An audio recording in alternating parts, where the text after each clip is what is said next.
अगर आप कार और बाइक से जुड़ी हुई किसी भी जानकारी को मिस नहीं करना चाहते तो अभी सब्सक्राइब करें हमारे चैनल को और देखें आगे की वीडियो। नमस्कार दोस्तों, आज इस वीडियो में आपको मैं स्कोडा रैपिड की कुछ खूबियों के बारे में और कुछ कमियों के बारे में बताने वाला हूँ। स्कोडा रैपिड के क्या पॉजिटिव पॉइंट हैं और क्या नेगेटिव पॉइंट्स हैं, ये आप इस वीडियो में आज जानेंगे। किन लोगों के लिए स्कोडा रैपिड खरीदना बेस्ट रहेगा, क्या आपके ज़रूरत के हिसाब से स्कोडा रैपिड एक अच्छी गाड़ी है या नहीं, ये आप खुद जान जाएंगे इस वीडियो में, क्योंकि मैंने इसके इंजन के बारे में आपको बताया है इसी वीडियो में। और इस गाड़ी का कंफर्ट लेवल कैसा है वो भी आप जानेंगे। गाड़ी में मिलने वाले कुछ फीचर्स की भी हम बात करेंगे और गाड़ी का माइलेज और परफॉर्मेंस कैसी रहने वाली है हाईवे और हिली एरियाज़ में, पहाड़ी रास्तों में, ये भी मैं आपको बताने वाला हूँ। और सबसे इम्पॉर्टेंट दोस्तों, स्कोडा रैपिड का प्राइस रेंज, यानी कि इस गाड़ी का जो प्राइस रेंज है वो एक सेडान के लिए कम है या बिल्कुल परफेक्ट है। कौन सा वेरिएंट स्कोडा रैपिड का वैल्यू फॉर मनी है ये भी मैं आपको बताऊंगा। ऐसी बहुत सी बातें आपको स्कोडा रैपिड की इसी वीडियो में जानने को मिलेंगी, तो वीडियो को अंत तक देखें। स्कोडा रैपिड में आपको टोटल 10 वेरिएंट्स मिलते हैं। 10 वेरिएंट्स आपको ऑफर किए जाते हैं स्कोडा रैपिड में, जिसमें से 5 वेरिएंट्स आपके मैनुअल ट्रांसमिशन के हैं और बाकी के वही सेम 5 वेरिएंट्स जो आपको मैनुअल ट्रांसमिशन में ऑफर किए जाते हैं, वही सेम वेरिएंट्स आपको ऑटोमेटिक ट्रांसमिशन में भी ऑफर किए जाते हैं। तो टोटल आपको 10 वेरिएंट्स यहाँ पे मिल जाते हैं। तो दोस्तों, अगर बात करें स्कोडा रैपिड के प्राइस रेंज की, स्कोडा रैपिड आपको 2020 में इसका जो सबसे बेस वेरिएंट है राइडर प्लस, जिसे वैल्यू फॉर मनी भी यहाँ पे कहा जाता है, ये 8 लाख रुपए का आपको मिलता है एक शोरूम। और कहीं ना कहीं यही इसका वैल्यू फॉर मनी वाला वेरिएंट है, सबसे बेस वेरिएंट। पहले राइडर आता था, वो अब डिसकंटिन्यू कर दिया है, लेकिन राइडर प्लस अभी भी आपको मिलता है।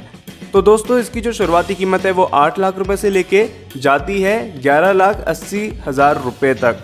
तो अगर आप ऑटोमेटिक ट्रांसमिशन खरीदना चाहते हैं तो आपको 1.5 लाख रुपए एक्स्ट्रा देने पड़ेंगे, यानी कि आपको बेस वेरिएंट से लेके टॉप एंड वेरिएंट तक ऑटोमेटिक ट्रांसमिशन भी ऑफर किया जाता है। तो यहाँ पे ये एक अच्छी चीज़ है। आपको स्कोडा रैपिड में मैनुअल ट्रांसमिशन जितने मिलते हैं वही सेम वेरिएंट्स ऑटोमेटिक ट्रांसमिशन में भी मिल जाते हैं। तो दोस्तों, चलिए अब हम पॉजिटिव पॉइंट्स की यहाँ पे बात करते हैं। हमने गाड़ी के वेरिएंट्स के बारे में जान लिया, गाड़ी की प्राइसिंग जान ली, अब हम जानते हैं गाड़ी के पॉजिटिव पॉइंट्स। पहला पॉजिटिव पॉइंट जो स्कोडा रैपिड का है, ये आपको मिलती है पेट्रोल इंजन में। स्कोडा रैपिड पेट्रोल इंजन में मिलती है जो कि 1 लीटर का है और 3 सिलेंडर इनलाइन वाला है। अब ये सुन के आपको लगेगा कि एक सेडान में इतना छोटा इंजन मिल रहा है तो ये तो बिल्कुल ही बकवास होगा, इसे लेने का कोई मतलब ही नहीं बनता। लेकिन दोस्तों, एक मिनट रुकिए। स्कोडा रैपिड में आपको TSI वाला पेट्रोल इंजन मिल जाता है और ये काफ़ी ज़्यादा पंची इंजन है। मेरा मतलब ये है कि इस इंजन में आपको कभी भी कोई दिक्कत यहाँ पे नहीं देखने को मिलने वाली। ये छोटा इंजन ज़रूर है, लेकिन इसकी परफॉर्मेंस काफ़ी अच्छी आपको यहाँ पे मिलती है। 109 bhp की पावर ये इंजन जनरेट करता है। 175 न्यूटन मीटर का इसका टॉर्क है। तो कहते हैं ना, छोटा पैकेट बड़ा धमाका, सेम यही इंजन आपको यहाँ पे अच्छी पावर जनरेट करके देता है और काफ़ी ज़्यादा मज़ा आता है इस गाड़ी को चलाने में। दूसरे पॉजिटिव पॉइंट की मैं बात करूँ तो इस गाड़ी में आपको मैनुअल ट्रांसमिशन ऑफर किया जाता है जो काफ़ी ज़्यादा अच्छा है। लाइट क्लच आपको मिल जाता है। इसी के साथ साथ आपको ऑटोमेटिक ट्रांसमिशन का भी ऑप्शन स्कोडा रैपिड में मिलता है। तो अब बात करें दोस्तों अगले पॉजिटिव पॉइंट की, स्कोडा रैपिड की बिल्ड क्वालिटी। स्कोडा रैपिड की बिल्ड क्वालिटी काफ़ी ज़्यादा शानदार आपको यहाँ पे देखने को मिलने वाली है। आपने वॉक्सवैगन की गाड़ियाँ देखी हैं, वैसे ही स्कोडा की भी गाड़ियाँ काफ़ी ज़्यादा अच्छी होती हैं बिल्ड क्वालिटी के मामले में। तो बिल्ड क्वालिटी के मामले में आपको यहाँ पे कोई भी शिकायत इस गाड़ी में देखने को नहीं मिलने वाली। मैं यहाँ पे कोई भी क्रैश टेस्टिंग की वीडियो आपको नहीं दिखा रहा हूँ। सिंपली अगर आप ये गाड़ी को चलाओगे और आप खुद ही समझ जाओगे कि ये गाड़ी जितनी स्टेबल है, जितनी ज़्यादा अच्छी है, तो बिल्ड क्वालिटी यहाँ पे आपको खुद ही मालूम पड़ जाएगी इस गाड़ी को चलाने के बाद। दोस्तों, अगर यहाँ पे अगले पॉजिटिव पॉइंट की बात करूँ, इस गाड़ी का ड्राइव एक्सपीरियंस, यानी कि अगर आप इस गाड़ी को ड्राइव करते हो, आपको ड्राइविंग करना काफ़ी ज़्यादा पसंद है, तो आपके लिए स्कोडा रैपिड एक काफ़ी ज़्यादा बेहतरीन गाड़ी रहने वाली है इस बजट में, क्योंकि यहाँ पे आपको मिलती है परफेक्ट हैंडलिंग स्कोडा रैपिड में। और अगर आप सोच रहे हो कि स्कोडा रैपिड हाईवे में चलाने में कैसी रहेगी और अगर इसको हम हिली एरियाज़ में ले जाते हैं, पहाड़ी रास्तों में ले जाते हैं, तो वहाँ पे इसका इंजन हमें कहीं प्रॉब्लम तो नहीं करेगा या ये गाड़ी को चलाने में मज़ा नहीं आएगा, तो सिंपली इतना कहूँगा दोस्तों, अगर आपको ड्राइविंग करना पसंद है, एक सेडान लेना चाहते हैं, तो स्कोडा रैपिड एक बहुत बेस्ट ऑप्शन है इस प्राइस रेंज में। आपको यहाँ पे इसमें बेस्ट कंट्रोल देखने को मिलेगा। स्कोडा रैपिड की ब्रेकिंग भी मुझे काफ़ी ज़्यादा पसंद आई। ब्रेकिंग के मामले में भी स्कोडा रैपिड आगे निकल जाती है। तो चलिए दोस्तों, अगले पॉजिटिव पॉइंट की बात करूँ तो इस गाड़ी की जो सीट्स हैं वो भी मुझे काफ़ी कंफर्टेबल लगी। एक सेडान के हिसाब से यहाँ पे आपको अच्छी खासी सीट मिल जाती हैं। आगे 2 सीट्स आपको मिल जाती हैं जो काफ़ी कंफर्टेबल हैं ड्राइवर और को ड्राइवर के लिए, लेकिन पीछे वाली सीट्स आपको कंफर्टेबल मिलती हैं। लेकिन वहाँ पे अगर 3 लोग बैठते हैं तो थोड़ा सा स्पेस की प्रॉब्लम रहती है, क्योंकि इस गाड़ी की जो चौड़ाई है वो उतनी ज़्यादा नहीं है। बाकी यहाँ पे एडजस्ट हो जाएगा, इतना नहीं है कि ये गाड़ी बहुत ज़्यादा छोटी है। और अगर दोस्तों अगले पॉजिटिव पॉइंट की बात करूँ तो इस गाड़ी की जो प्राइसिंग है उसके हिसाब से आपको एक अच्छा पैकेज मिल जाता है कंप्लीट। अगर आप इस गाड़ी का राइडर प्लस वेरिएंट खरीदते हैं तो आपको वहाँ पे एक बहुत अच्छा पैकेज मिलता है। इस बजट में आपको एक सेडान मिल जाती है, अच्छा इंजन मिल जाता है, तो ओवरऑल आपको काफ़ी ज़्यादा अच्छा यहाँ पे वैल्यू फॉर मनी वाला ऑफर स्कोडा रैपिड में देखने को मिल जाता है। अब दोस्तों अगर इसके गाड़ी के माइलेज की बात करूँ, स्कोडा रैपिड का जो माइलेज है वो यहाँ पे कैसा है, और अगर सिटी के माइलेज की बात करूँ तो स्कोडा रैपिड का जो माइलेज है वो 9 किलोमीटर पर लीटर से लेके 12 किलोमीटर पर लीटर तक रहता है सिटी में। और अगर वहीं पे हम हाईवे की बात करें तो 16 से 17 तक मैक्स इसका माइलेज रहता है। और अगर आप हिली एरियाज़ में इस गाड़ी को चलाते हो, पहाड़ी रास्तों में ले जाते हो, तो वहाँ पे इस गाड़ी का माइलेज लगभग 12 से लेके 16 के बीच में रहता है और आराम से इतना माइलेज ये गाड़ी निकाल लेती है। अगर दोस्तों आपको वीडियो पसंद आई तो लाइक तो कर ही लेना, और आपके दोस्तों को अगर स्कोडा रैपिड खरीदनी है या एक सेडान खरीदने का प्लान कर रहे हैं तो आप ये वीडियो बिल्कुल शेयर करें दोस्तों उनके साथ व्हाट्सएप में या कहीं पे भी अपने ग्रुप में। दोस्तों अगर अगले पॉजिटिव पॉइंट की बात करूँ तो स्कोडा रैपिड में आपको 4 ईयर और अनलिमिटेड किलोमीटर तक की वारंटी मिल जाती है। ये एक बहुत ज़्यादा अच्छा ऑफर यहाँ पे आपको मिलता है।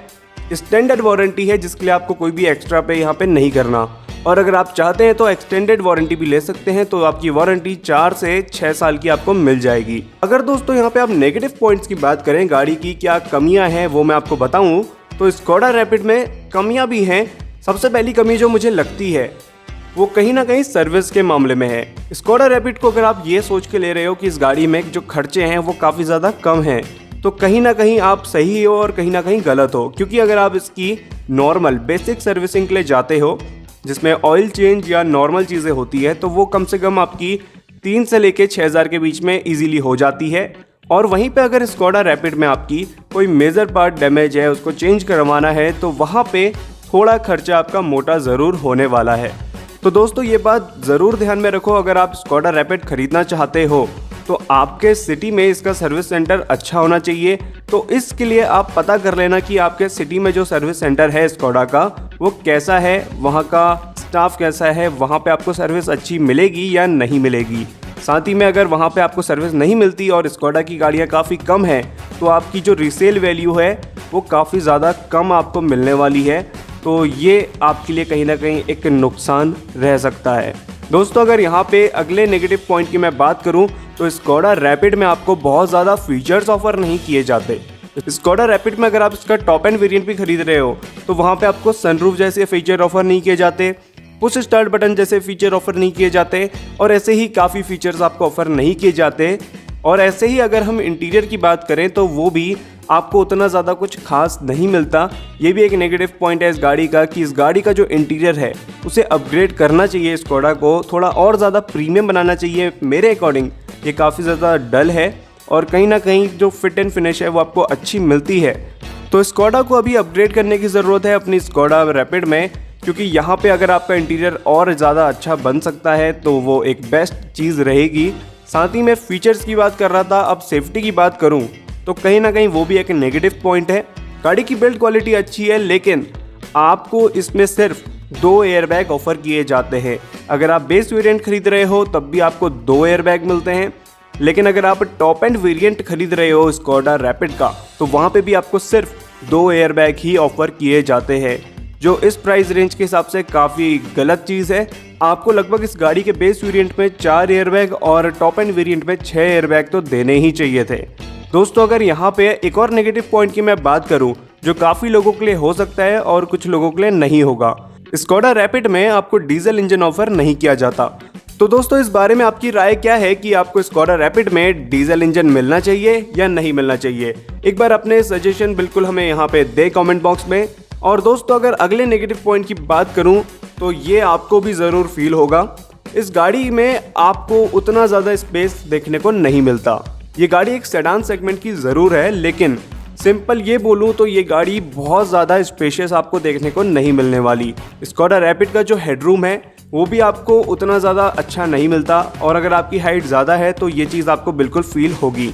इस गाड़ी में एक सेडान के मुताबिक लेग रूम काफ़ी कम है, ऐसा नहीं है कि बहुत ज़्यादा कम है, लेकिन अगर एक सेडान के सेगमेंट में देखें तो उसके हिसाब से इस गाड़ी का लेग रूम काफ़ी कम लगा मुझे। तो ये चीज़ें आपको यहाँ पे फील ज़रूर होंगी। बाकी इस गाड़ी में आपको बूट स्पेस अच्छा खासा मिल जाता है, लेकिन आपको लेग रूम और हेड रूम के कभी कभी यहाँ पे दिक्कत हो सकती है। अब स्कोडा रैपिड का एक और नेगेटिव पॉइंट है कि इस गाड़ी का सेम वर्जन चल रहा है काफ़ी टाइम से। यहाँ पे इस गाड़ी में अभी तक कोई भी फेसलिफ्ट नहीं आया है, 2016 में आया था लास्ट, और यहाँ पे स्कोडा रैपिड में फेसलिफ्ट की काफ़ी ज़रूरत है, इसमें काफ़ी चेंजेस की ज़रूरत है, क्योंकि अगर इस प्राइस रेंज में स्कोडा रैपिड को ऑफर कर रहा है तो यहाँ पे और चेंजेस भी होने चाहिए जिससे बायर्स और ज़्यादा अट्रैक्ट हो। तो चलिए दोस्तों मैं आपको बताता हूँ कि स्कोडा रैपिड आपके लिए खरीदना एक बेस्ट ऑप्शन रहेगा या नहीं रहेगा। स्कोडा रैपिड आपको खरीदनी चाहिए या नहीं खरीदनी चाहिए? तो अगर आपको ड्राइविंग करना पसंद है, आपको एक फन टू ड्राइव वाली कार चाहिए खासकर इस प्राइस रेंज में, और एक सेडान, आपको फीचर से ज़्यादा मतलब नहीं है, आपको अच्छी खासी ड्राइव क्वालिटी चाहिए, गाड़ी की बिल्ड क्वालिटी भी अच्छी चाहिए, तो स्कोडा रैपिड एक बेस्ट ऑप्शन है। और इसका जो बेस वेरिएंट है वो आपके लिए कहीं ना कहीं एक बेस्ट ऑफर यहाँ पे वैल्यू फॉर मनी वाला रहने वाला है। लेकिन अगर आपको वहीं पे एक सेडान चाहिए जिसमें आपको फीचर्स ज़्यादा चाहिए, डिज़ाइन थोड़ा और ज़्यादा अच्छा चाहिए, स्पेस और ज़्यादा चाहिए, तो मार्केट में सेगमेंट में और भी काफ़ी सारे ऑप्शंस हैं, तो आप उन सेडान्स को देख सकते हो या प्रीमियम हैचबैक को देख सकते हो। तो दोस्तों अगर वीडियो पसंद आई तो आप हमारे चैनल को सब्सक्राइब ज़रूर करें, यहाँ पे आपको ऐसे ही इन्फॉर्मेटिव वीडियोस मिलेंगी गाड़ियों के बारे में, और साथ ही में मैं आपके लिए ऐसे ही नई नई और भी इंटरेस्टिंग वीडियोस अभी लाने वाला हूँ। तो अभी सब्सक्राइब करें ज़ोपिल्स को और अपने दोस्तों के साथ भी शेयर करें हमारी वीडियो को। मिलते हैं दोस्तों अगली वीडियो में।